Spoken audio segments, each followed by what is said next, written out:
I'm live. Hi, everybody. Welcome back to my channel. It's your girl Tali one more time.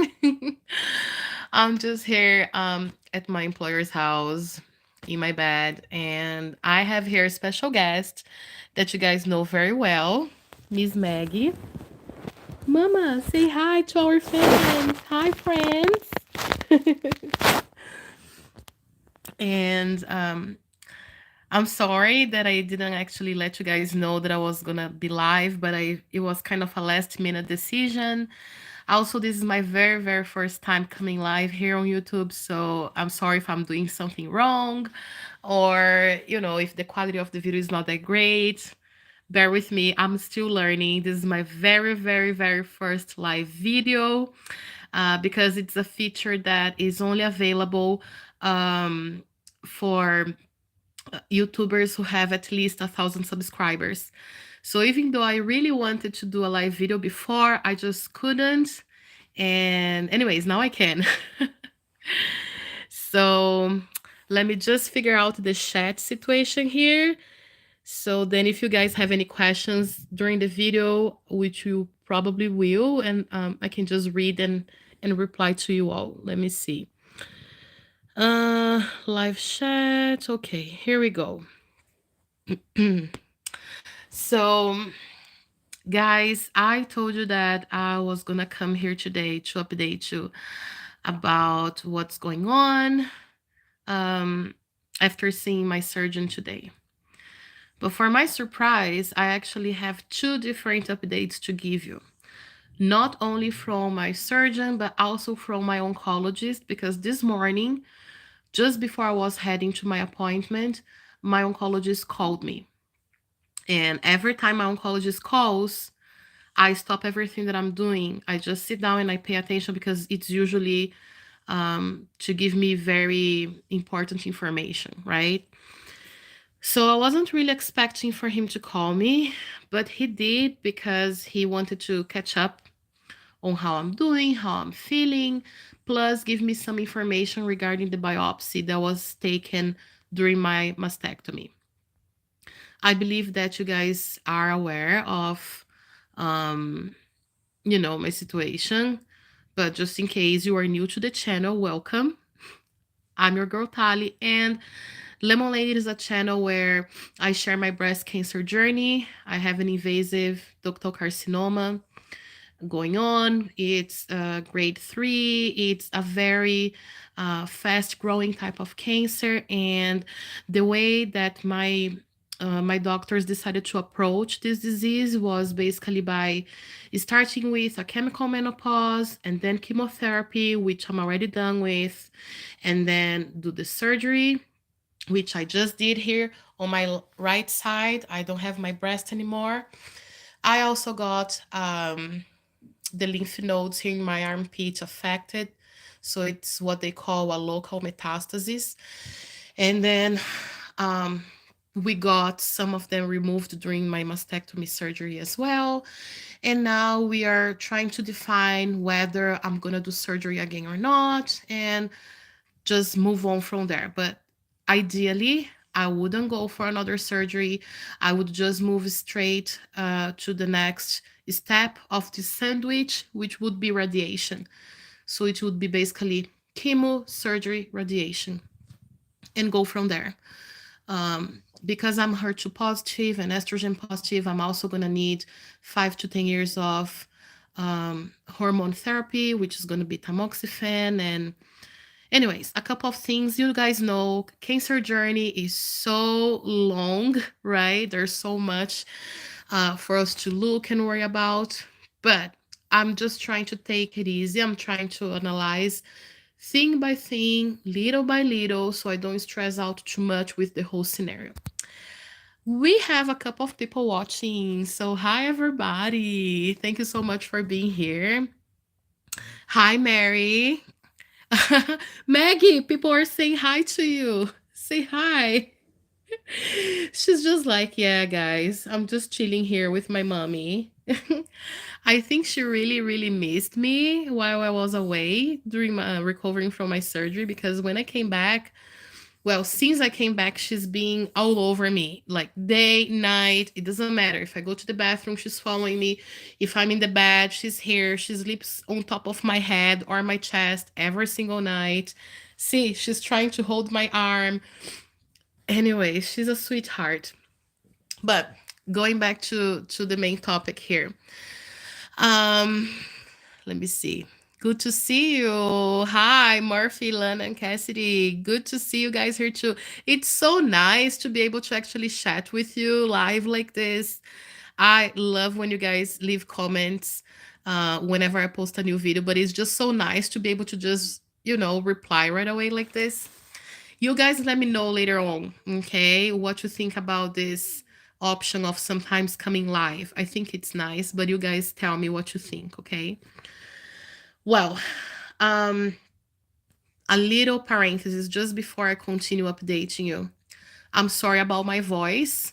It's quite a nasal voice right now because I think I've been very stressed out this week with me pretty much being forced to come back to work sooner and pretty much like just being disrespected, right? Having my medical leave disrespected. So usually when I'm under a lot of stress, I develop something physically. It's usually a little headache or a sore throat, tonsillitis, or a stomach ache. There is always something that usually comes along with the stress. And also because it's so cold here in Canada right now, I think that also contributed, but I have something going on. I'm not sure if it's a tonsillitis, if it's a little bit of, how is it called? Sinus infection or whatever it is, but there's something going on here in the back of my nose and throat. Okay. So sorry about my voice and stuff, but I think you guys can understand me well, right?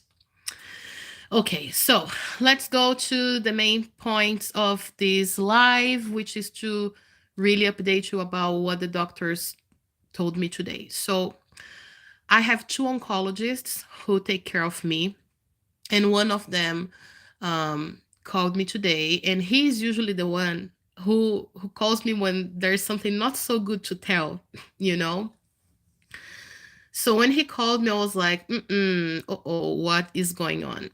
So he told me that um, when they removed the whole breast, when they did the mastectomy, of course, it's part of the biopsy for them to slice the breast and analyze each piece. The biopsy is very, very, very detailed. So they will say slice part one in this location exactly, blah, blah, blah, blah, blah. This is what we found, measuring this and blah, blah. Anyways, everything has all those medical terms and it is just very, very detailed. And in one of the slices, they found active cancer. Okay. So my invasive ductal carcinoma was not fully killed by chemo. I had a partial response to chemo. That's what they call. You can either have a partial response or a complete response to chemo. That is one of the reasons why some people sometimes have to go through more than one chemo.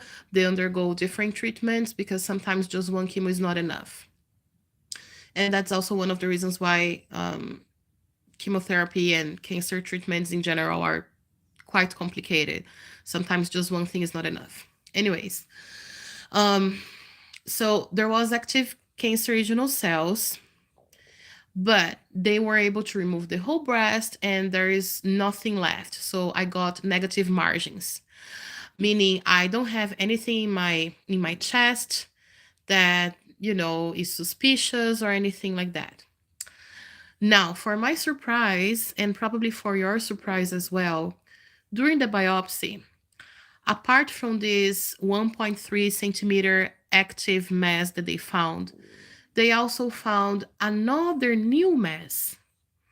And this new mass is a different cancer that up to now had not been seen in the other exams or anything like that. So it was the cells were pretty much still starting to change, starting to, to become cancerogenous. And it's probably a different type of cancer. It's a little bit lower aggressive. It's grade 2, not grade 3. And during the biopsy, one of the things they usually do is to test different chemotherapies in these cells to see what, would respond better. So there are two different chemotherapies that those cells responded to. And because of that, I'm probably have to go undergo chemo again. Now, we are not 100% sure yet. It's a very big decision because when I did chemo, I did it for about 4 months and a half. Now, this time around, if I undergo chemo again, it's a different medication, it's a different treatment. And that means that I would have to do it for a full year. Okay. I would have to go to the Cross Cancer Institute and get my medication injected and all of that every 3 weeks, but this time around for a full year. And we know chemotherapy sucks. It has a lot of side effects. And for me, who is actively working, it can be quite a lot. Plus, in the past, I was doing chemo and immunotherapy. Now, if I have to undergo chemo again, it's gonna have to be chemo, immunotherapy. I'm healing from one surgery. There is a chance I'm gonna be doing another surgery. I'm going to start radiation. I'm seeing my radiologist on the 5th now, and also I'm going to start oral chemo, tamoxifen, on the 5th. Plus the other little things here and there, like I'm taking iron infusions for my anemia, and just a little bit of things here and there that we always have to go get done. So, and also this time around, it would be a longer treatment, as I just mentioned. So we are really trying to avoid that to happen. However, nobody can control it. If I have to do it, I have to do it. Because this is such a serious and big decision, my oncologist decided to send my biopsy for a retest. So we are retesting this biopsy to make sure that this new mass that was found is really a different type of cancer. If it is confirmed it is, I don't have how to escape. I'm going to have to undergo chemo again, go through all the chemo journey again.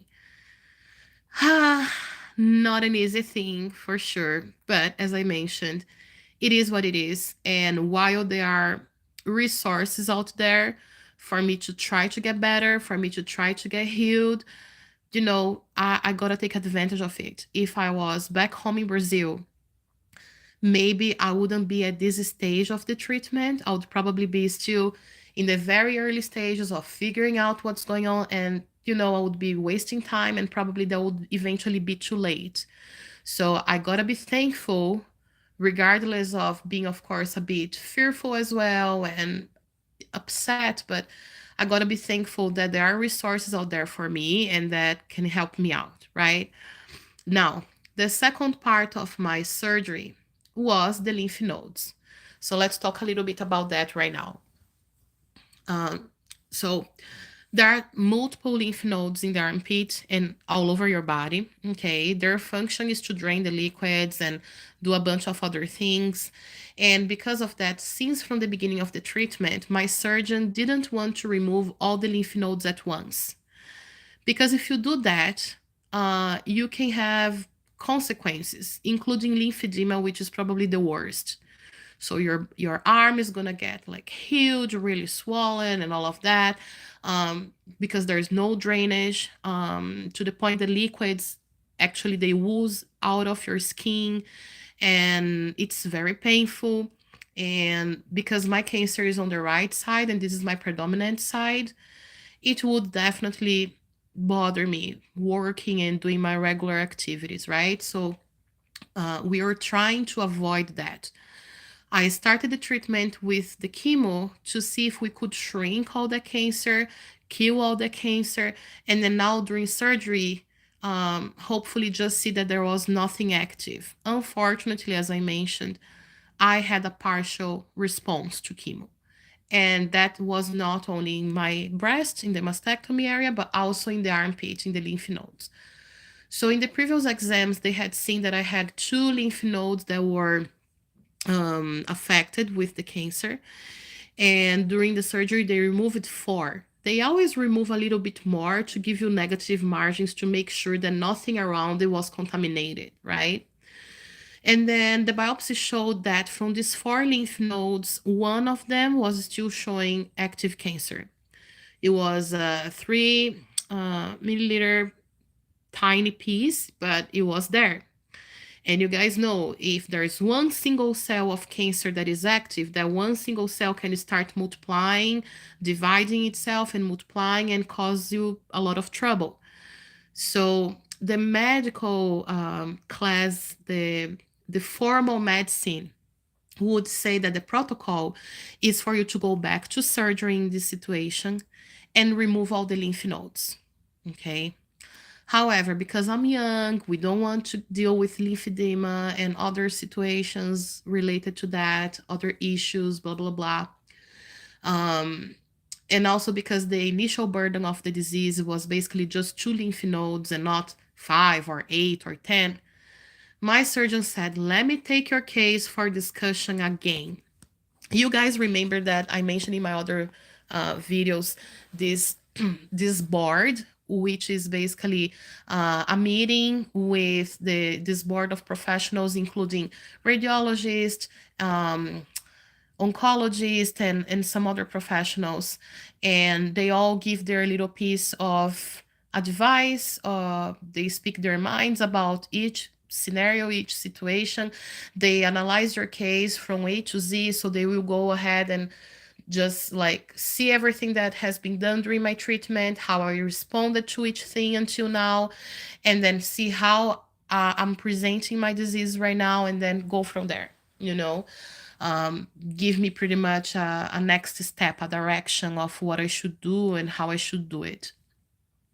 So I've been part of this board before. Some people are never part of it, but I'm special. Just kidding. So I've been in this board twice, 3 times, I think now, and I'm gonna be in the board again. So next Wednesday, all these professionals are gonna be discussing my case. And then on Thursday, I should be hearing back from my surgeon. And then he's going to have a final answer for me, whether I'm going back to surgery or not. The classical medicine, the standard treatment says yes, she needs to remove all the lymph nodes, even if there's a tiny, tiny, tiny piece of cancer left behind. But because we know that I have a life ahead of me and I would probably have issues after removing them all, we are trying to avoid that. You know, in Portuguese, we have a saying that is: se correr o bicho pega, se ficar o bicho come. Meaning, there's no easy way. If you try one route, you're gonna have issues. If you try another route, you're gonna have issues as well. There is no perfect thing, you know. So if I do the surgery, I'm gonna have to take days off from work again, which you guys saw by my last video that was an issue. This time around, because I've already used my sick days and my vacation days, it's gonna be an unpaid leave. So that sucks financially, but you know, you gotta do what you gotta do. I don't know how my employer is really gonna react in case they confirm that I need this surgery. He is aware though that this is a possibility, but we'll see how it goes. I'm not really scared of undergoing surgery again. I'm not scared of anesthesia, the cut. Oh, by the way, the cut, they would just use the same incision. So I have my mastectomy incision here. They will just cut it open again and use the same one to avoid the extra scars. And as for the drain, the same thing. The drain that, by the way, was removed today by the surgeon, they would just replace the drain again in the same spot. So I'm not really worried about these aspects of the surgery. I'm just more concerned about the aftermath, like what happens after that, right? Because according to my surgeon, there is a 20% of chance that I would develop lymphedema. So he said that in case I remove all the lymph nodes, I'm still gonna have to do physiotherapy at home. I'm still gonna have to squeeze those stress balls, you know, every day for about 3 minutes or something like that, and probably use that compression, you know, compression socks. So they have those for the arm as well. So I'm not sure if this is the name, but I'm gonna call it compression sleeve, right? So I'm gonna have to wear compression sleeve all my life and things like that. So that's the part I'm a little bit more concerned about, is like what happens after, because the surgery, even though it sucks, eventually after, let's say, 2 3 months, you're okay, right? You're just left with this card that tells your story, and that's about it. But then if that comes with these gifts, right? Because cancer, as we say, is the disease that keeps on giving. So if I'm left with these gifts of, having other issues and stuff, that's what concerns me the most. So yeah, I just feel like my story is quite crazy, um, because I keep going back to these gray areas. If you guys saw my other videos, you know that we are not sure whether I'm in metastasis or not, and things like that. Okay. Marfilan and Cassidy is saying, I have so it's like case of lymphedema that comes and goes, and they only removed 2 lymph nodes. Exactly. So I removed 4 lymph nodes, and as for now, I can quite tell that it's probably gonna bring me one issue here or another there. So if you remove all of them, the chances you're gonna develop something serious, it's quite high. The same thing, like for example, with chemo, I still have hot flashes. Okay, guys, I wake up during the night about 6 times every night, just feeling super hot, like I'm in the toppest day, the hottest day of summer in Brazil. I feel like maybe my body's at 40 degrees or something like that. I feel super hot. I'm sweating. My sheets, my blanket or whatever is usually humid and from sweating. And then I drink some water. I try to open the window when the window is not stuck frozen, because it's Canada, right? And the cold is crazy here. And then after maybe 5 minutes, my body goes back to the regular temperature, and then I'm cold again. And then I can finally go back to bed. But then it sucks because I want to cover, I want to be cozy, and the sheets are wet, and it's just so annoying. I haven't really been sleeping super well since chemo and all of that. And anyways, these are the things that concern me. It's not having to go through something and endure something for a short time. It's what comes after, right? um did you start tamoxifen yet? No. I thought I was going to start my hormone therapy, tamoxifen therapy, after radiation. But after talking to my oncologist today, he said, listen, because we found the active cancer, um, it would be better for us to just start everything as soon as possible. Because right now you don't have any chemo going on or anything like that. So we should just, kind of run with that. So I have a consultation on the 5th to see my radiologist, and on that same day, I'm gonna be picking up my tamoxifen pills, which I'm so happy about. I don't have to stress about, because the Cross Cancer Institute, they're gonna provide it for me for free.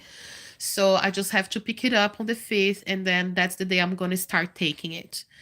And my oncologist told me that there are a couple of things that come along as per side effects, right? With the tamoxifen. By the way, when he asked how I'm doing, and I mentioned the hot flashes that have been getting a bit worse, he laughed. He said, "Ha, girlfriend, you don't know nothing. It's gonna get worse. It's gonna get way worse when you start tamoxifen. And tamoxifen you're gonna take for 5 to 10 years." And I was like, "What? Don't tell me that." But guys, if that's what it takes for me to live a little bit longer, then that's what I gotta do, right? So yeah, I'm about to start tamoxifen. I'm definitely gonna keep you guys updated about my side effects and how it went for me. I know that everybody is a different individual. Um, and sometimes you feel similar in a similar way to other people, but sometimes not as well. So anyways, I'll for sure keep you guys updated. Okay.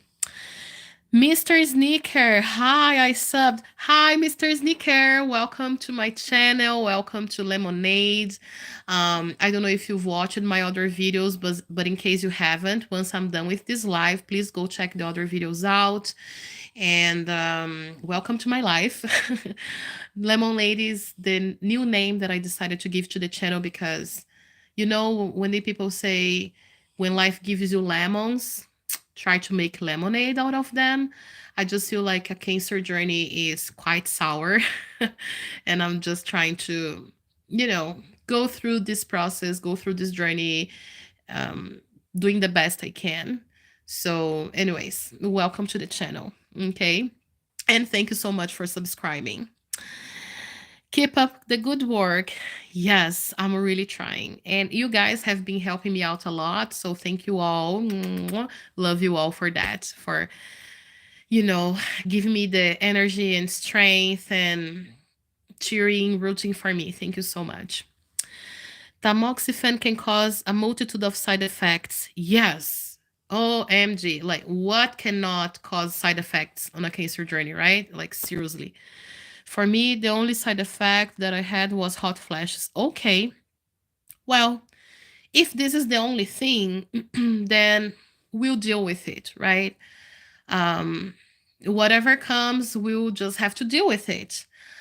Um, I'm just really hoping for the best, guys. I'm Christian and I'm just praying that God puts the right decision in the doctor's heads and that the best that can be done is done for me, right? I'm trying to do my part. I'm trying to stay strong, to stay motivated, to keep a positive mindset, even though sometimes I feel a little bit down. I'm not gonna lie to you. I'm not a heroine. I'm not, a superwoman, nothing like that. I'm a human being. So I do have my ups and downs, but I'm trying to do my best. I just pray that I continue having the resources to keep fighting this, right? Um, so yeah, this is the update, guys. Pretty much, I'm a bit concerned because, as I mentioned this time around, if I have to go back to chemo, if I have to do another surgery, then that plus the oral chemo, then radiation and working full time and blah blah blah blah. I just feel like it's gonna be a lot, but I'm gonna continue trying to do my best. We are not fully sure about these next steps yet. I should be hearing from my surgeon next Thursday. So for sure you're gonna hear back from me during the week. Um, I'll let you guys know if I'm doing surgery again or not. If I'm doing surgery, they told me it's gonna be right away. So for example, they're gonna call me on Thursday and I'm gonna be on surgery again on Monday. It's gonna be super quick. And as for my oncologist, we are waiting for the retest to be done in the biopsy masses. So it's going to take a little bit longer, about 2 to 3 weeks. I should be hearing from the doctor, and then I'll come and update you guys as well about the possibility of doing chemo again, if I'm going to do it or not. Okay. Uh, Meg is here passing out. Oh my goodness. She's being my emotional support here, you know. As you guys know, my family is all in Brazil. I have a very small circle of friends here. And even from the people I know, not everybody is actually interested in knowing how I'm doing or not. Um, so yeah, it's quite a lonely road. And this is why I feel like the channel is such a great thing for me. It's a space where I feel safe to share my story, to feel better because I'm sharing what's going on. I'm relieving all the stress. I'm talking to people who understand what I'm going through, people who are rooting for me. And you guys have been telling me that I've been encouraging some of you guys as well in your own journeys. So yeah, I'm just grateful for this platform, and that's it, guys. This is the update. Does anyone have any other questions?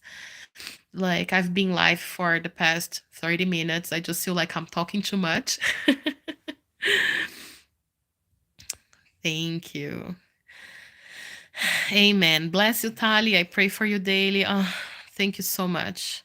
I don't think I would be standing up if it wasn't for my faith in God and in myself and in the medicine. So thank you so much for the prayers. You're so strong. We will be here to support you. Oh, I really appreciate you all so very much.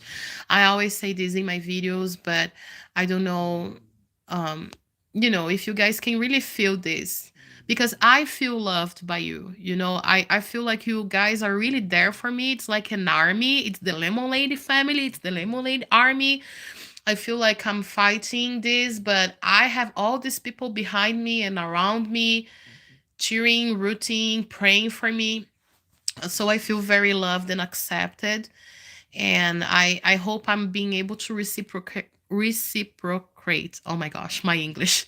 Sorry, guys. Wish I could be there with you. Oh, thank you guys. Me too. Like, ideally, everybody would be neighbors here or live at least around in the same city or in cities nearby, and we could just schedule a coffee somewhere and sit down and chat and hug each other. But, anyways, even though that's not really a possibility right now, I'm very grateful that we have the internet to help us out, to help us connect. I've been meeting a lot of people through this cancer journey at the Cross Cancer Institute, both patients and professionals here on YouTube.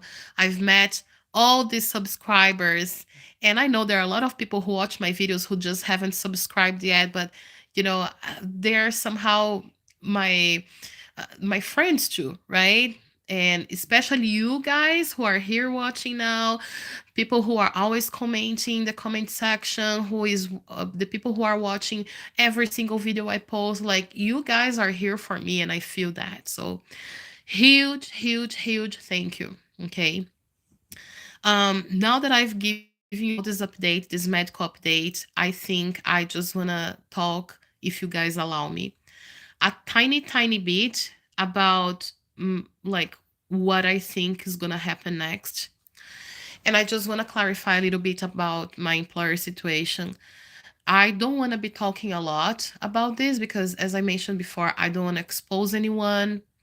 In the end of the day, this is my employer who pays my salary, and because of that, I'm able to pay my bills and be living here in Canada, financially independent, right? I don't get money from my family in Brazil or anything like that, or for friends or um, husband. Like I don't have anything like that, right? I don't have any other resources right now. So I'm thankful for the job I have, okay?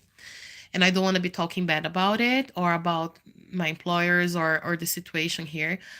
um there might be one day in the future when I'll be able to fully express myself, not just about what happened, but about the whole situation here, because I'm a living nanny, okay, in case you guys don't remember or don't know. And that comes with some burden, when you live with your employer and all of that. But, anyways, I just wanted to say that not everybody understand what you're going through. You guys are here for me, rooting for me, helping me out, and you are amazing people, amazing human beings. But not everybody is as understanding. Not everybody can fully understand what a cancer journey is. Man, it's a lot. What your body has to endure and your mental health as well, like, it's a lot. And some people just don't get it, okay? And honestly, I come here to my channel and I vent with you guys.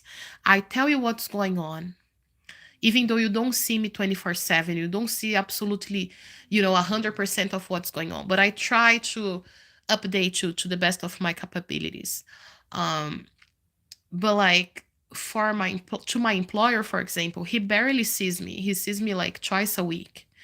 And when he sees me for 5 minutes max. Because once I'm done working, I just come to my bedroom to have my quiet, peaceful time. Okay. And during all this journey, Whenever people would ask me, how is it going? I wouldn't be giving a whole lot of explanation. I would just say, well, I have this and that appointment, and I think I'm responding well to chemo. I do have a lot of side effects, but they are manageable. So this is what I've always been telling them, my employer and his family. It's manageable. It's not easy by any means, but I'm making it happen. My doctors told me in the beginning of the treatment that I was not going to be able to work and endure the treatment at the same time. But against all the odds, and I know I'm not the only one, but against the odds, I was able to do that. Even though some days were scary because I was feeling really unwell and I had kids under my responsibility. And then you have to take care of yourself when you're sick plus others. So that's not an easy situation. That's not an easy position to be in, right? But I made it happen. Okay. So I feel like in his head, he was thinking, she's so strong. Cancer sucks, but I think that in her case, she's been managing everything very well, very easily. So she'll be fine. So he never really did things to easy my side. And I feel that's because he has this vision of me that I can endure anything and everything because independing of the things being easy or not, I've been working normally. I've been doing my job very professionally and very well. I would never put the kids behind me or my tasks behind me. I would always prioritize them. I was obviously looking for myself, but I was also getting things done, cleaning the house, running errands, going for appointments, taking the kids up and down here and there, blah, blah, blah. During all my treatment, I didn't ask for one single sick day, okay, until now, until surgery.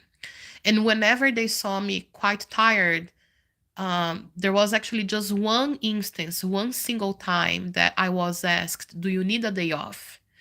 And my reply was, I would love to have a day off, but I know I'm gonna need the day off, actually multiple days off for sure when I do my surgery. So I'm trying to endure everything now and rest when surgery comes. So that was my plan. Surgery came. Um, they probably thought that, wow, she's been doing everything so gracefully. Surgery is just gonna be that easy as well. Maybe they were thinking like that. I prefer not to judge. Okay, I'll leave the judgment part to God. Um, so I'm not fully sure how they're gonna react now in case I do need a second surgery. If they're gonna look for another temporary nanny, or if they're gonna decide to look for another permanent nanny and just switch me and fire me, like they mentioned this other times. So I'm not sure what's gonna happen. Now, depending on the circumstances around me, one thing that I learned with cancer is that I can't control everything, but there are always a little something that I can. I can't control how my employer is going to react to the situation. I cannot control how sick I'm going to feel or not, if I'm really doing surgery again or not, if I'm really doing another chemo or not. I can't control these things, but I can plan ahead and control how I react to things.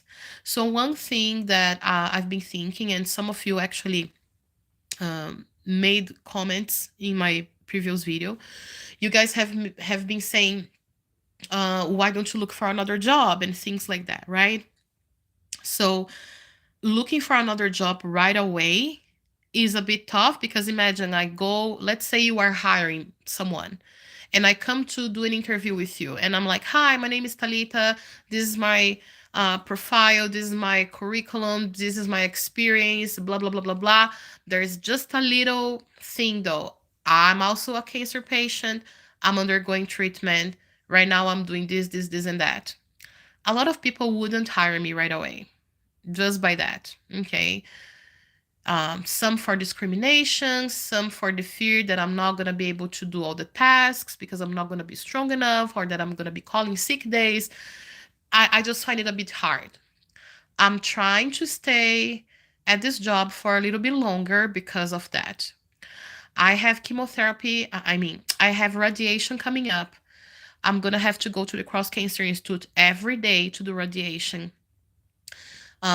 it's going to be very useful for me if I can use my employer's car to go to the appointments while there's so much snow outside and it's so cold and things like that. I would love if I could have this comfort of driving myself there back and forth instead of waiting for the bus for 30 minutes in the cold and then, going for the appointment and using public transportation, which I'm not against. Okay, I've used many, many times buses and stuff in here, but it just takes more time. And if I want to continue working full time, that sometimes concerns me, because it's going to take a lot of my time and then it is just not comfortable, right? I'm trying to stay here a little bit longer so I can pass through this phase of having more active things going on. So, for example, once I'm done, if I have to do another surgery, right? Once I'm done with the other surgery, once I'm done with radiation, which is going to happen for a short time as well, that's when I'm going to start considering find another job.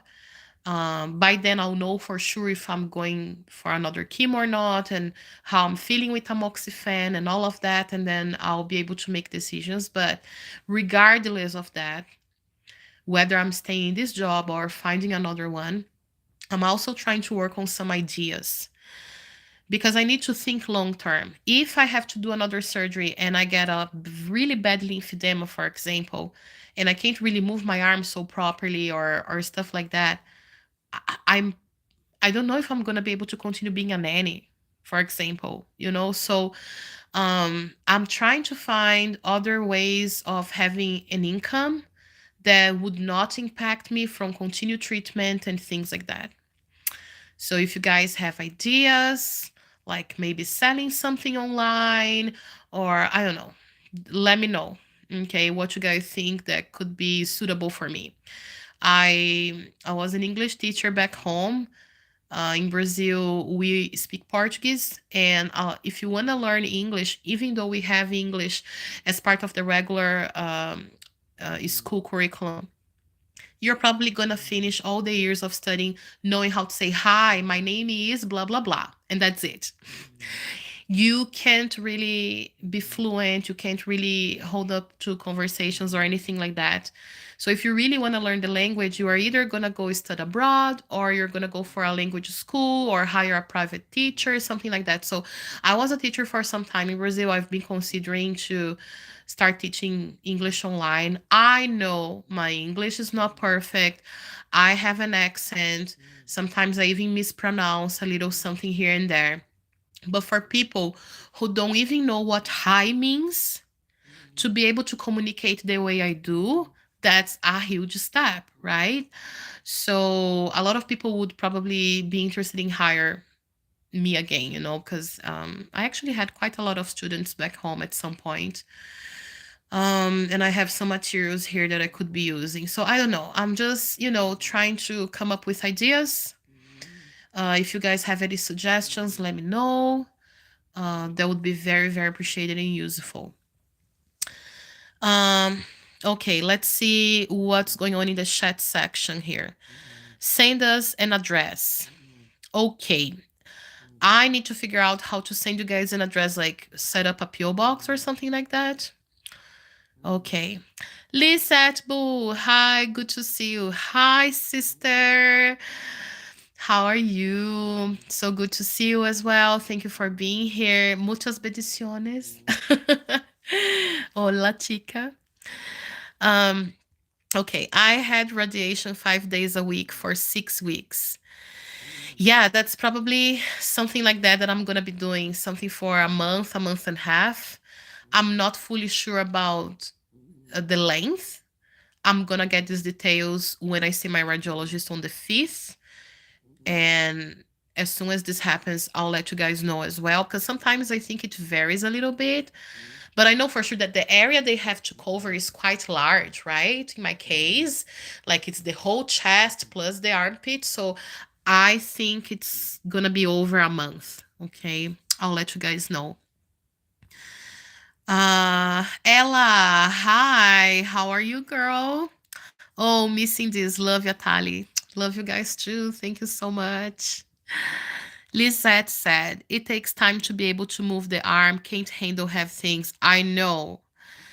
I can't handle heavy things. This is one of the reasons why I took a luggage to my apartment with clothes, like everything that had a zipper in the front, that it was going to be easier for me to wear during my recovery and things like that. Um, that's what I was wearing, pretty much a robe most of the time, things like that. I came back to work and my luggage is still downstairs because I came back to take care of the kids. I'm the only adult in the house. I'm not gonna ask for my kids to help me. I could get help from the teenager, but she's actually not here. Um, and I'm not gonna ask my 6 year old to do that. So whenever my boss comes home, I'm gonna ask him to bring my luggage upstairs because that's a bit heavy. And yeah, I also haven't really done anything around the house here. I wasn't here for 2 full weeks, and the place didn't really get cleaned, right? They just did the very basic of the basic. Like, let's say, oh, you made a sandwich, there's some mayo on the counter. Okay, they would just grab a little something and clean that up quickly. But the floor is super dirty. There's a lot of Maggie's fur on the floor, things all over. They didn't do laundry during this time, things like that. So I do have a lot to get done. But as I told my employer, and as I mentioned to you guys, I'm not doing it until Monday. And on Monday, when Monday comes, I'm also not gonna become like super cleaner and start doing everything. Like, no, I'm gonna take my time. I'm gonna do things like little by little, most of them with my left arm. I need to start practicing doing things with my left arm. Even Maggie. Let's check her up again. Look at this face. She's snoring, guys. Can you hear? I don't know if you can hear, but she's snoring. Anyways, even Meg, sometimes she will come around and she's gonna ask me to hold her. And I try to do that very carefully. I'm not doing that as often as before. And whenever I do, I make sure that my body is being supported by, a couch or the bed or pillows, and I put her on the left side, things like that. Today she pretty much stepped on my incision and I almost cried. I didn't know she was gonna do that, but she did because she was trying to get hugged. So you really have to be extra careful, right? That's what I'm trying to do. Okay, let's see other messages. Um, that's good. Go for it. Yes. Hi, mamita. Hi. Sí, muchas bendiciones. Sí, as always. Digator, hello. How are you? Thank you for being here. Sorry I'm late. I'm going to go back and watch from the beginning. Take your time, no problem at all. Next time, this is the very, very, very first time that I'm doing a live video. I wasn't even sure if it was gonna work. Now that I know that it does and it's not that hard at all, I'm definitely gonna do that more often if you guys are okay with it, if you guys like it. And I'll let you know in advance. So let's say next week, if I decide to do it again, I'll tell you one day before so you guys can plan ahead. This time it was like a last minute decision. I just said I'm coming live in 5 minutes and I just decided to show up. Honestly, sometimes I really want to talk to you, but I don't want to go through the process of recording everything and then editing. And then, it takes a little time. So for me, this format of coming live sometimes it's really nice. Okay. But no need to apologize at all. Thank you for watching. Thank you for being here. And you guys let me know if you enjoy the live or not. So I'll be doing more in the future, okay? When you got COVID, the Gator is asking, when you got COVID, did they give you Paxlovid? Yes. I'm pretty sure that was the name of the medication. I took it for, I don't remember if it was 5 or 6 days straight. It was, I don't fully remember. I think it was like 4 big pills each day, something like that. Um, why are you asking this?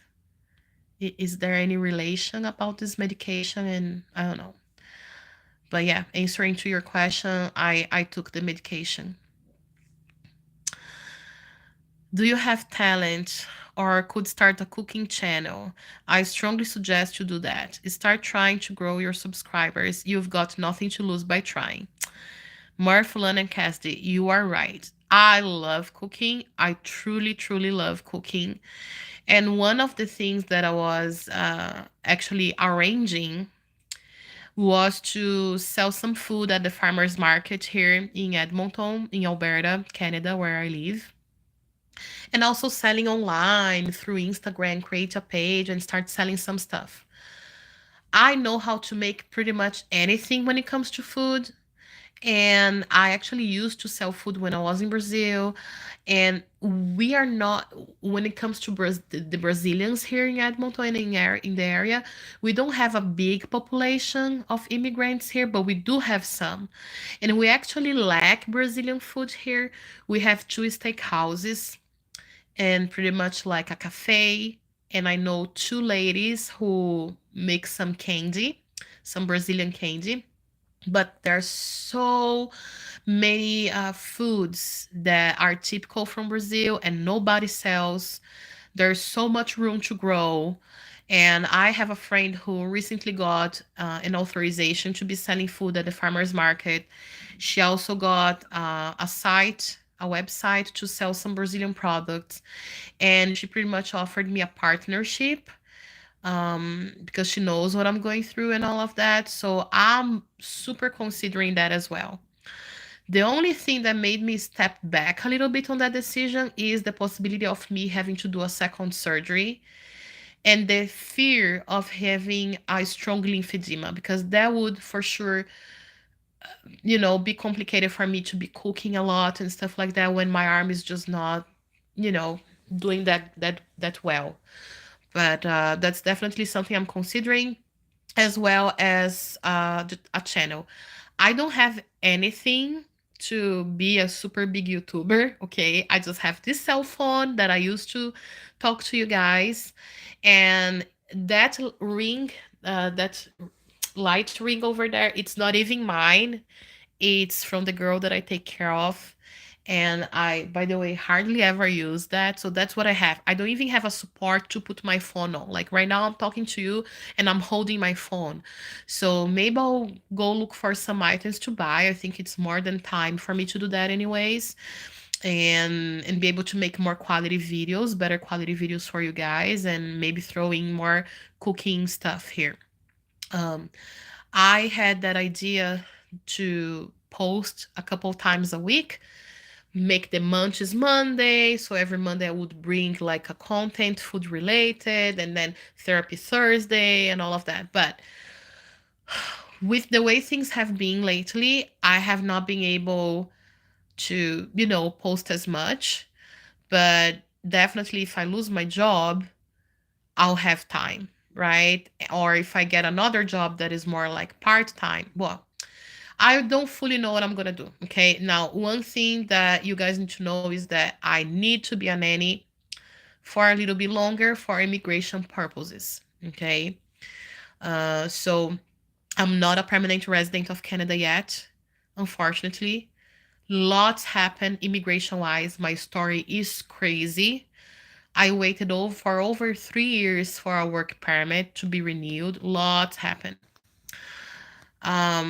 Maybe one day I'll make some videos about immigration and tips about how to come to Canada and how to be a nanny and all of that. But just to give you guys a little bit of information about this background, my professional background, I do need to work as a nanny for another year and a little bit in order for me to qualify for a PR.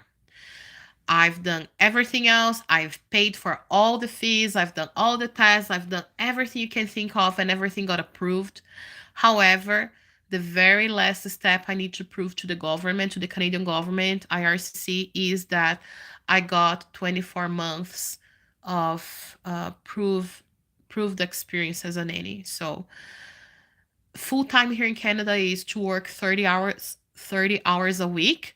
So maybe if I change my job, because here I work more than that. So if I change jobs, for example, I can get something that is only 30 hours and then do something else on the side, food related or digital creator. I don't know. I'm gonna figure it out. If you guys have more ideas, keep coming. Let me know, okay?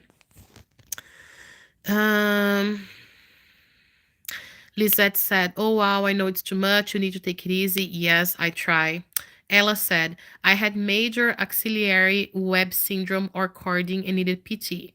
It almost curtailed my RT, so make sure you can raise your arm fully up, Tali." Okay, let's talk about this. Guys, when I did my surgery, I'm sorry about my nose, it's getting kind of stuffed. When I did my surgery, right after surgery, I don't know if it was due to the painkillers or what was going on, but I was able to lift my hand with pain, but the pain was okay. It was very manageable. I remember even telling my family and my close friends on WhatsApp, like, hey, the surgery is way easier than I thought. And I feel like I could just go back to work right away. But I'm not gonna do that because I don't wanna be crazy. I know that if I go back to work right away, I'm not gonna rest properly, I'm not gonna heal properly. But I felt well, and I was able to raise my lift really well, no problems. Now, as the days passed by, I realized that I don't know if my painkiller once they sent me home was less strong, or if I started developing a syndrome. I don't know, but it started getting harder for me to make the movements. So just so you know how things are going, as for that right now, I'm gonna lift my hand and you guys can tell, okay?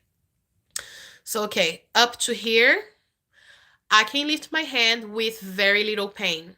It's not really a big deal. I can feel the pain. I can feel like the pain irradiating my arm, but it's not that bad. Now, from here up, ah, ow, ow, ow. It hurts. It really hurts, okay? And if you guys can tell, I'm not even fully with my arm all straight up, you know? So it's getting harder. I did ask my surgeon today, like, is this normal? Is this okay? I'm feeling like marbles underneath my armpit. Like, I have this pain in different spots of my arm. And he said, girl, you just did surgery. You're okay. It's been like less than 3 weeks. Relax. You're not gonna continue doing the exercise up and down and like this and some other things. Continue doing it and don't worry. That's what he said. So I don't know, honestly, until which point all this pain is part of the healing process, or if I'm developing something. I guess we're gonna find out as the time goes, you know. Hopefully, I'm not gonna develop that because it really sucks. Digator, not very fair to leave you a big mess. Yeah, I know. But there are a lot of things about this job that is not really fair. So I guess I can't say it surprised me. I expected it already. What else? Oh, let me make this comment though, just so you guys don't think I'm working for a monster. Yesterday he did offer me if I wanted him to order a pizza, so I didn't have to cook. So that's the good deed that he did since I came back. And of course, I said yes, even though I was not interested in eating pizza, but that was gonna make my life easier. So yeah, why not? Okay, going back to the comments here. Lisette is saying, yes, very nice to see you live. Yay! Good to know. No additions. So you guys gotta deal with my accent, with my mistakes in English and all of that, but at least we can communicate, like we are sitting at a cafe or something like that. So I really like that too. Digator, I'm getting Paxlovid tomorrow for COVID. I'm so sorry you're sick. Oh my gosh. 5 days, 3 pills each. Three pills each morning, then night. Yeah, I don't remember now the amount, but I do remember that it was a bunch of big pills that I had to take morning and night, and it was for 5, 6 days. It solved my case, and I know that it's pretty good for most people as well, especially if you have any, if your immune system is compromised in any way. They usually give the Paxlovid. I think that they have other medications, more affordable medications, if your health is okay. But I remember my doctor saying that because I was undergoing chemo, my body wasn't really that strong. That medication was more recommended. So I hope that it does you well and that you recover very, very fast, because honestly, being sick is never an easy thing.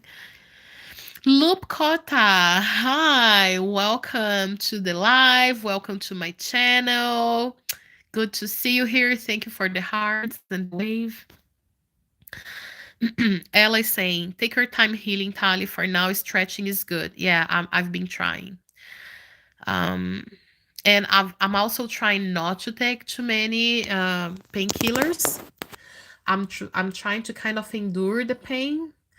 Um, because I just feel like if I take, for example, here's my painkiller, by the way. It's right here. Okay. So it's tramadol or Tramacet, whatever you call it. So it says here, take 1 to 2 tablets by mouth every 4 hours when needed for pain. But since the day of the surgery, I haven't been taking this every 4 hours at all. I, right after surgery, I think I was taking like one during the day, one at night time. That was it. And right now, I'm just taking one before I go to bed, because I just feel like the painkiller will mask the situation, and I need to be able to tell if the pain is being aggravated or not. I don't want to feel like I'm just here okay because I'm under a lot of medication, and then whenever I have to stop the medication, I realize my arm is crap. So I'm just trying to not get addicted to the painkiller and trying to do the exercises. Uh, Murphy, London, Cassidy. Can you get physical therapy? Well, you mean by a professional, like going to see a therapist? Um, I don't think it's covered, but at the same time, I'm not fully sure. For me to go and pay out of pocket, that's something I'm not really willing to do right now. I'm trying to really, like decrease all my expenses because I don't know what's coming next. I don't know, like, if I'm doing a second surgery or a third surgery, how chemo is gonna go, if I'm gonna lose my job or not, if I'm gonna be able to get another income. There is a lot of ifs in the area. And we also don't know if I'm in metastasis or not, which is a huge thing. So I'm trying to avoid the extra expenses, even though I know this would be health related and it's important. For now, I'm just trying to do the exercise myself. They call this exercise as an autotherapy, an physiotherapy. So that's what I'm trying to do. Okay, so every day I do exercises like lifting the hand, and then doing like circle movements like this, or just bending down a little bit and pushing to the back like this. There are some exercises that I was told could help, and that's what I've been doing for now. Now, if I see that the situation is getting worse, especially now considering a second surgery, if I do a second surgery, I might have to actually look for a professional. So we'll see how it goes. Okay. Let me see. Yeah, that's it. As for the comments, does anyone want to say anything else? Feel free. I'm going to give you guys one last minute here to make a last comment or ask me a question. Oh, nobody asked that, but let me just update you guys about my food habits. So I tried the experience of just eating like plant-based 24/7, and it was a disaster. It's so tough on me mentally, because I just feel like cancer has been taking so many things away from my life. Like, I'm 35 and I see my friends and people around me, and just on average, people who are on their 30s, 20s, 30s, they are studying, they're healthy, they're working, they're building their families, so they're falling in love, getting married, having kids, having a happy life, even though everybody has issues. But they are able to, get up and get things done. They are able to consider, for example, yeah, I want to be a cook, and they can go ahead and do the project without worrying if they're going to have lymphedema. You know what I mean? They're able to just sleep well without having hot flashes. They're able to, get things done without having a needle all the time in your arm because you're getting chemo or infusion or doing exams and this and that, going from appointment to appointment, So it is a bit frustrating, of course, going through a cancer journey. And I feel like because I don't have my family here, um, I'm going through a lot. I'm working full time. I don't really have a big support system, physically speaking. I have over 1,000 subscribers here helping me out big, big time. But physically speaking, I don't really have people to say, hey, how are you doing? Let's go have a coffee and talk. Okay. So I have Maggie, the cat. Okay. Maggie, she's my bestie. And even though it's not ideal, but I do see food as a comforting thing for me. It's always been a comfort thing for me. I've been an emotional eater for the longest time, since I was born, probably. So, my story with food comes a long, long, long, long, long way. And for me, I just feel like this is the only last pleasure that I have left. I can't go travel right now. I don't even have the money to do it at the moment. I don't have my family here. I have few friends. I can't just go out and about like I was doing before, just decide to go out and have drinks and blah blah blah, go dance. Like, I haven't even gotten out of the house for, quite a long time now. So I feel like I treat myself when I'm able to eat something nice that I like, for example. So I have, mentally speaking, a hard time giving up on these little food pleasures. Okay. Now, I also do know that even though it's not 100% the cause, if I eat better, I'll be healthier. So I'm trying to balance out. What worked better for me was to be more like a pescatarian because I love seafood big time. And once I'm able to have fruits and veggies and leaves and then fish, grilled fish, blah blah blah blah, I feel more satisfied, both mentally and physically. So that's what I've been doing since the time I told you guys that I was gonna try to be a vegetarian. I can count on my hands how many times I actually had red meat, maybe twice. And red meat was something I was having every day, if not every single day. And then the other meals would be probably chicken. So I reduced it big time. I'm also not taking any milk anymore, but I do still have a little piece of cheese here and there because I love cheese. So I'm trying to adapt like that. I've been including oatmeal, more veggies, blah, blah, blah, blah, blah. I'm also concerned because a lot of people gain weight, a lot of people lose weight during chemo and stuff like that. In my case, during chemo, I balanced. So I would have chemo, I would feel sick, I wouldn't eat well, so I would decrease my weight, and then right after I would have my weight going back to normal. So I pretty much maintained my weight. But with all these other things coming up, you know, um like surgery, that you're not so active, and you end up eating something more comforting that usually has more calories and blah blah blah. And now with the tamoxifen about to start, I do feel concerned about my weight. So uh my intention is from now on to continue improving to that. To, like, I was pretty much able to eliminate almost 100% the red meat. I love ham. I love ham. I love cold meats. I have funny story about that. One day I'll come back to tell you guys. When I do a video just about food, I'll tell you.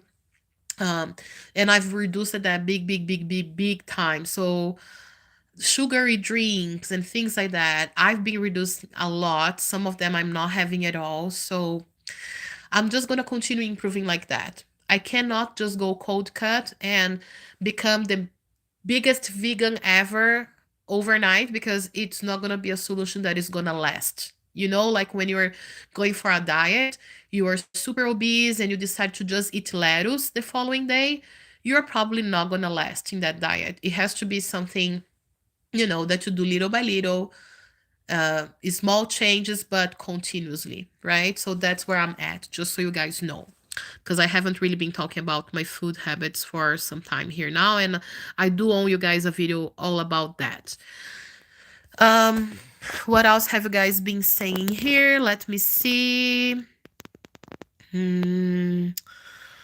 Ella said, "You are a badass, Tali. You make me proud." Thank you. Don't be too hard on yourself too. You are doing awesome. Yeah, I'm really trying. Guys, I didn't tell you. Now that Ella made this comment, let me add here that when my oncologist called me this morning, he's such a great human being. He always tries to elevate our spirits, because of course, he deals with cancer patients every single day. He knows it's not easy, right? But he told me over the phone, he said, "But how are you really doing?" And I told him, "I've been missing my family. It's a bit tough, but I gotta keep pushing. I had to come back to work earlier, so I feel, it's a bit tough, but I'm doing what I need to do." And he told me, "Talita, in case you guys don't know, this is my name, okay? Talita." It's not Lemon Lady. Just kidding.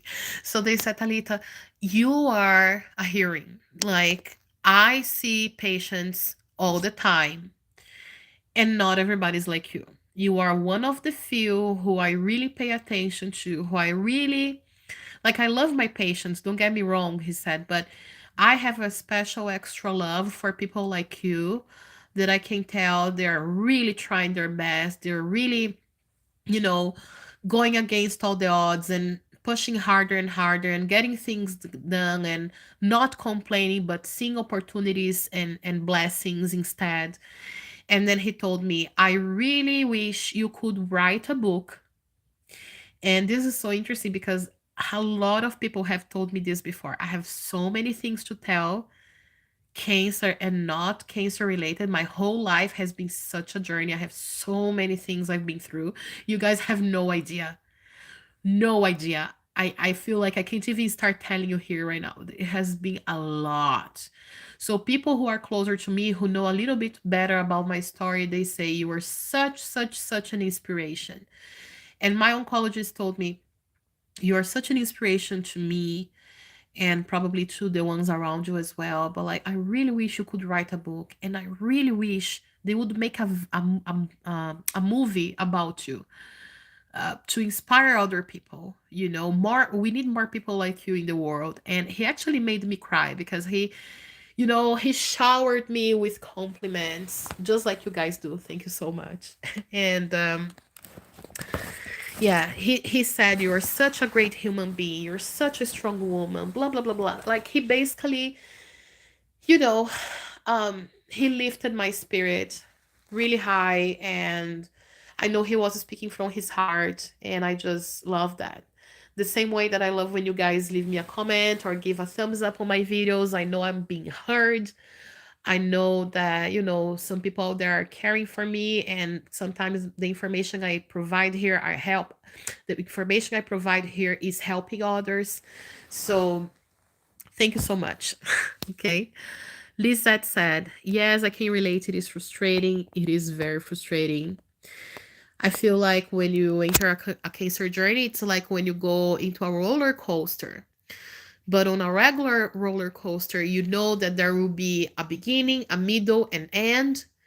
You know you're gonna have to go upside down and go through really bad curves, but you're eventually gonna see the light at the end of the tunnel and everything's gonna be done. You can kind of predict what's going to happen. You sometimes can even see the whole roller coaster even before you step in. But the cancer is like a roller coaster that you don't know what's coming next. And it's like a roller coaster that pretty much lasts your whole life, right? Once you have cancer, you have all these treatments to endure and all of that. But even when you are done with all of that, is the end really the end? Probably not, because even when you're fully healthy, you are still being vigilant. You're still doing exams all the time and trying to work on your mindset, not to worry that the cancer is coming back and all of that. So I just feel like you are in this roller coaster in the dark. There are ups and downs and crazy curves, and you never know what's coming next, and it's just something that never ends. A regular roller coaster will keep you there for 5 minutes. With cancer, it's like lifetime roller coaster, so it's frustrating and crazy. But we are here, okay? Murphy London Cassidy said, double check with your insurance in case you would like to get some physical therapy. So here's the thing, my darling. I'm a temporary worker in Canada. I'm not a PR and I don't have benefits at my job. Okay.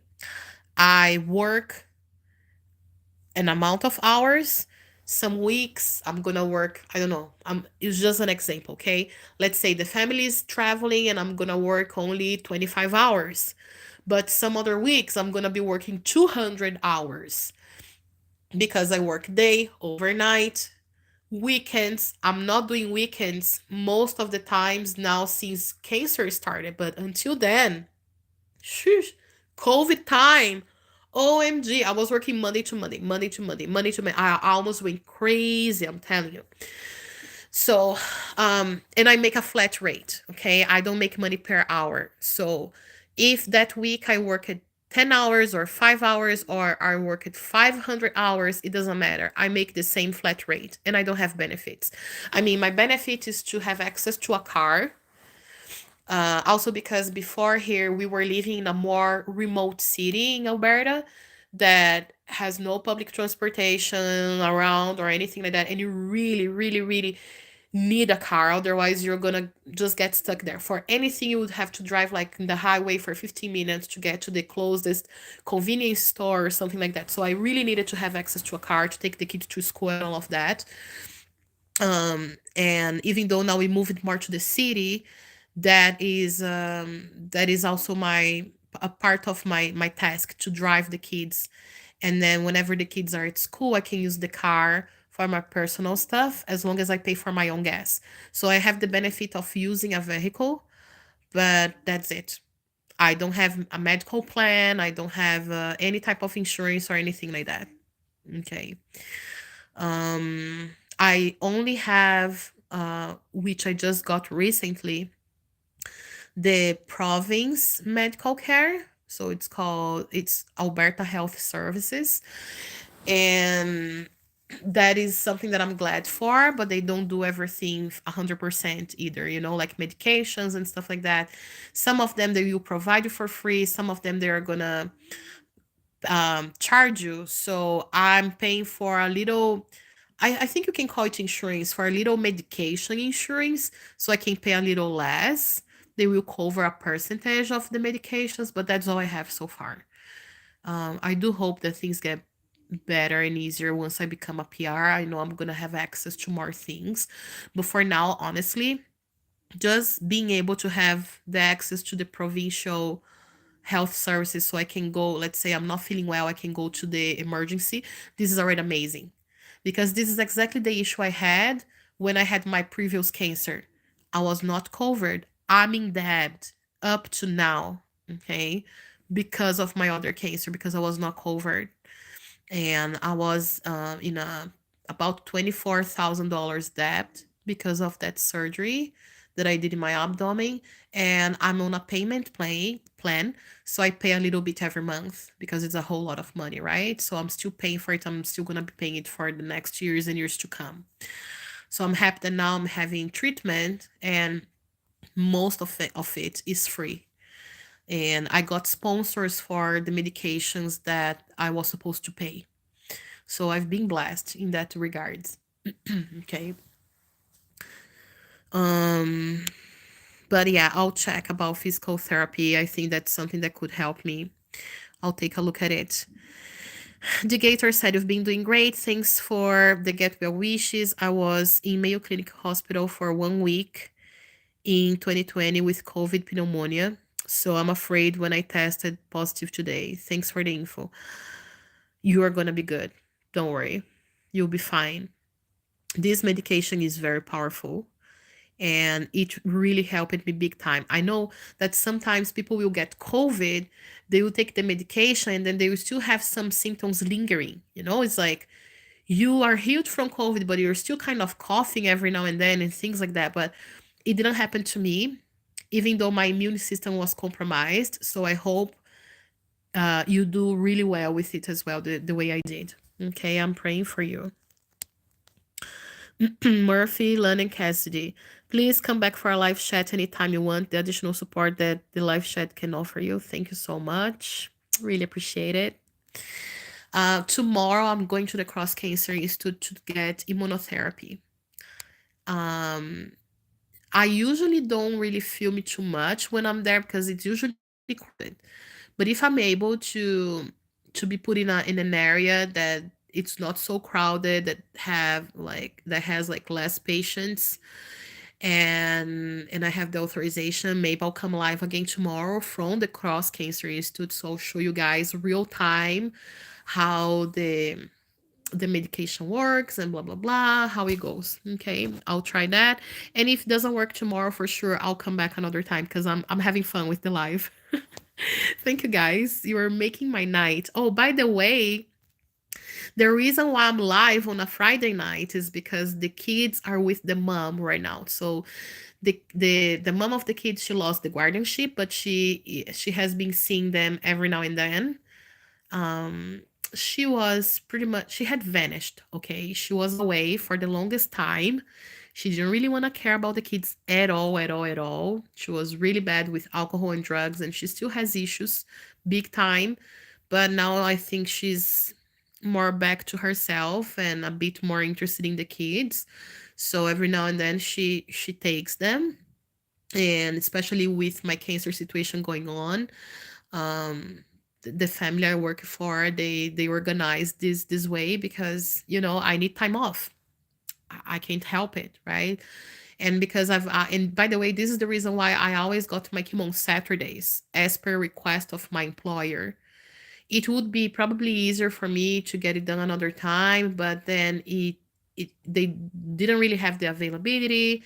And then on Saturday, well, if the kids are with the grandparents or with the mom, then I can just go. And if I have to feel sick after, then I have that little time, that little window on the weekend that I can take care of myself. So it's been working for us so far. And the kids are not here right now. Just Maggie. She's my biggest baby ever. Look, guys, she's sleeping big time.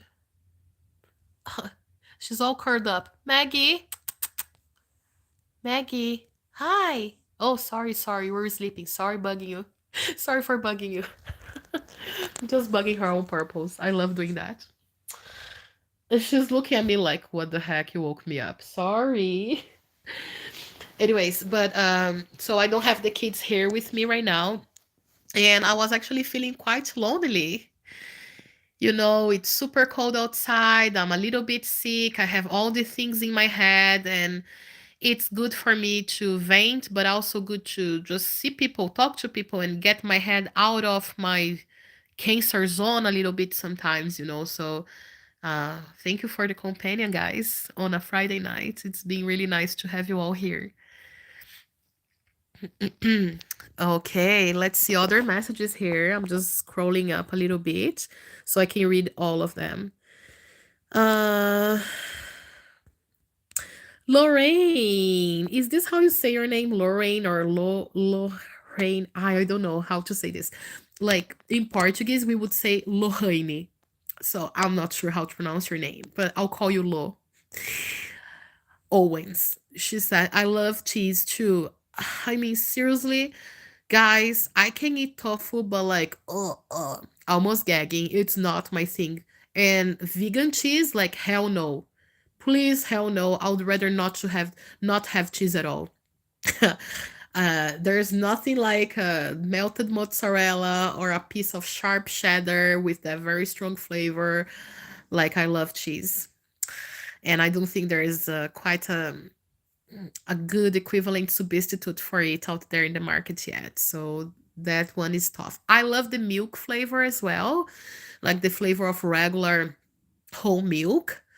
Um, but I'm a little bit intolerant to lactose, so I prefer to stay away. Now the cheese, of course, I'm not gonna eat a whole block of cheese, so it's usually just a slice here and there. So usually it doesn't really give me many issues. And even if I do get a tiny bit of a diarrhea, I still feel like it's worth it because I really like the flavor. Okay, Degator. Grass-fed beef is better than regular beef, but it is more expensive. Yes. So I have a budget. I'm the one who grocery shops here in the house, and I have a budget. And the budget I have, I can't go organic like full time. I can't, like all the way. I just can't. I can pick one thing here and there sometimes, but I have to squeeze it. Excuse me, guys. I'm sorry. I have to squeeze the budget. So I've been trying my best, but it's tough. Um, Murphy Lana Cassidy, please get us an address. I will, my love. Tali, you're such a strong woman. Thank you, Lo. You guys are very strong as well. I know that you are wonderful human beings, and even though I don't fully know the story of each and every one of you, I know that you are strong people. Otherwise, you wouldn't be vibing with me. You wouldn't be in my channel. Ella, the evidence does not currently support veganism, but the blue zone diets are protective like strict Mediterranean. So don't be too hard on yourself, please. You are going through a lot. Yeah. So this is the point. Like I just feel like cancer just started chopping so many things out of my life, and the little pleasure that I have left is to be able to communicate with some people, listen to some music, pray and eat some good food, and I don't think I'm committing a crime by doing that, but I also know that I overeat often, and I was eating a quite a big amount of junks or just processed meat, so I'm really working on reducing that. Ella, see, even your oncologist recognizes that you are a badass. Love you so much. I burned my dinner for you when I saw you were like, oh my God. I'm so sorry. Well, I guess nobody was expecting me to come live, right? Because I never did it. So all of a sudden, you're cooking and Talita's live. Lemon Lady channel. Let's go watch. I'm sorry about your dinner. I hope you had a good dinner, or I don't know if you're eating at the moment, but sorry. Cat Ain, hello, my dear. Yes, you are here, and you have the attitude that helps you in so many ways. God will lead you. Thank you. Yes, one thing that everybody can for sure recognize is that mental health is very important for any human being. Even if you're just stressed with work and you don't have cancer, you know that your mental health is so important. Now imagine if you have all the regular life stresses plus your body's trying to heal from this horrible disease and things keep coming up. Like right now, my body was healing from chemo and now healing from surgery. Now I'm gonna do another surgery on top of this one, then radiation, then immunotherapy. Like, man, it's a lot. It's really a lot. So yeah, we are going through a lot, and we gotta do our best, right? God is leading us for sure. Murphy Lana Cassidy, I agree with your doctor. Thank you. Kat said, yeah, for having Friday night to yourself. Yeah, yay. It's not, it doesn't happen all the time, every week, but today it happened because when I came back from my surgeon's consultation, I sent a huge text message to my boss. Like, he's the type of person who avoids conversations. So if I had called him, he would be like, I'm sorry, I don't have the time. Just text me a message, you know? So I already knew that. So I just texted him right away. And I usually try to spare like his time. He's usually busy. And even when he's not busy, you know, he really doesn't really like communication that much. He's a complicated person. So I try to be very succinct in my messages. Like I just say what I need really fast and that's it. But today I gave him some of the details because I really need him to understand where I'm coming from and the possibilities of what's coming next.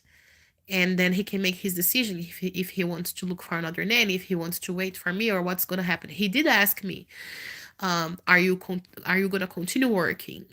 If they put you on chemo again, are you going to continue working? And if you go for surgery again, are you going to continue working? And I said, yes, I need it. You know, I'm not back home where I, in the worst scenario, I can just retire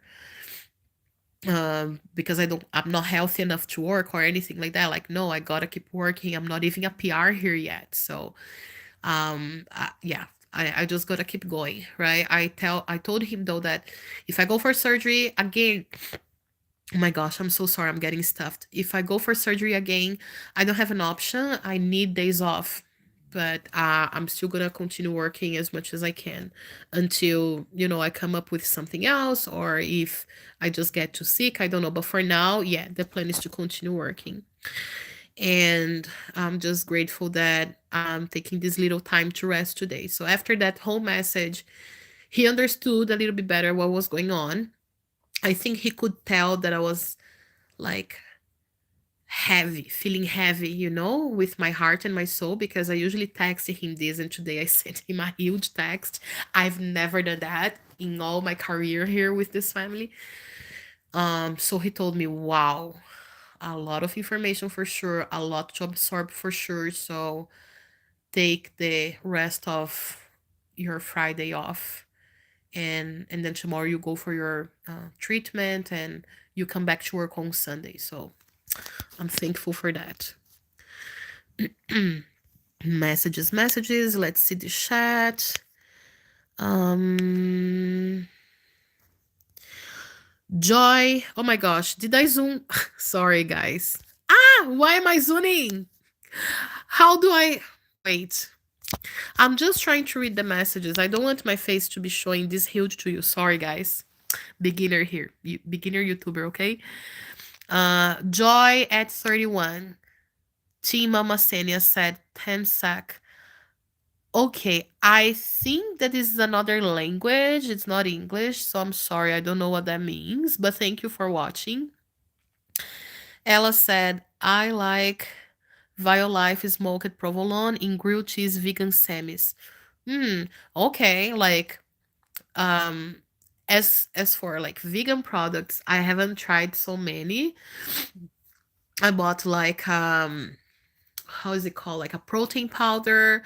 I bought um nuggets, vegan nuggets. I bought vegan hamburger. I think it's made out of lentils.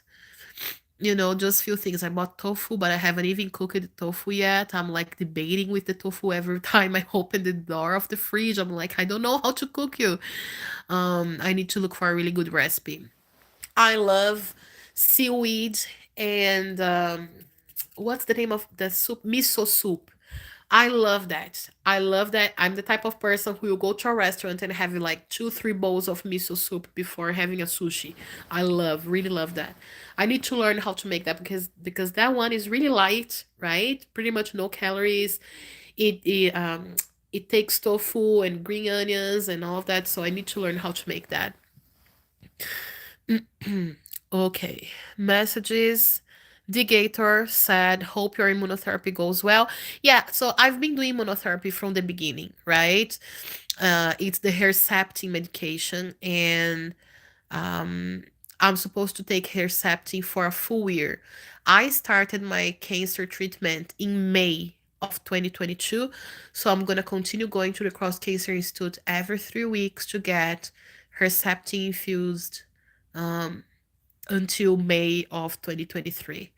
And pretty much what I've been having as for side effects is what I've been telling you guys, like lots of hot flashes that have been getting worse a long time. And I do have an occasional diarrhea here and there, and that's about it, really. That's about it. It's easier, way easier than regular chemo for me. So I really hope that when I start tamoxifen and the other things, it keeps going this way. Have a good night. Yes, good night. The Gator sending blessings to you from Florida. Thank you so much. Blessings from Edmonton. And my last message here is from Ella. Most vegan cheese are weird. Yeah, like what the heck is that flavor? It's not even close to cheese at all. Like, are you guys serious? You've worked in the labs trying to develop a flavor and then you come out with this crap? Like, I don't like it. I can make you miso soup. Where can I write to? Ah, that would be lovely. That would really, really, really be lovely. Yeah, if you guys have nice vegan recipes, using tofu or any other thing, send the recipe to me. Or if it's something that is on YouTube, for example, or on a website, send me the link so I can, learn how to prepare and start developing a different palette for vegan foods and, the green life. All right, guys. I've definitely taken a lot of your time today. My videos here on YouTube, they are usually, I try to keep it simple. They're usually like 10, 20 minutes long max. And we've been here talking for over an hour and a half. So I feel like I need to let you go. Mary said, hope you're feeling better after talking with us. Yes, absolutely. You guys are such a blessing. You need lots of rest. Yeah, I'm trying. Hugs and prayers from Tennessee. Thank you. Ella is sending smoochies. Mwah. So I'm gonna let you guys go rest. Enjoy the rest of your Friday night. Be safe out there, be healthy, and I'll keep you guys updated about whatever else comes next. But for now, thank you so much for being here. I feel honored that you are sharing the most valuable thing you have, which is your time with me on a Friday night. Okay, I loved having you here. This was my very first live, and I really had a good time. So I'll for sure be doing other ones in the future. Okay. Smooches from Hawaii. Ooh la la. All right. Smooches and kisses and hugs and blessings to all of you guys. Mwah. Thank you so much for being here, supporting the Lemonade family, the Lemonade army. I love you all. Honestly, I'm so grateful you're all here. Thank you for your time. Thank you for your questions. If there is anything else that you came up with a vegan recipe or a question for me or an advice or anything, an idea to make money, anything, you guys can leave a comment and I'll read that for sure later on. You guys know that I always respond to everybody. Sometimes it can take 1, 2, up to 3 days, but I always reply to everybody. Okay, I love you all. And that's it. Have a good night. Maggie, can you please be polite and say goodnight to our subscribers? I'm trying to wake her up, but she's like a stone. Maggie, Maggie, Maggie. Say night night, guys. We'll see you soon. Mwah. Bye, guys. God bless.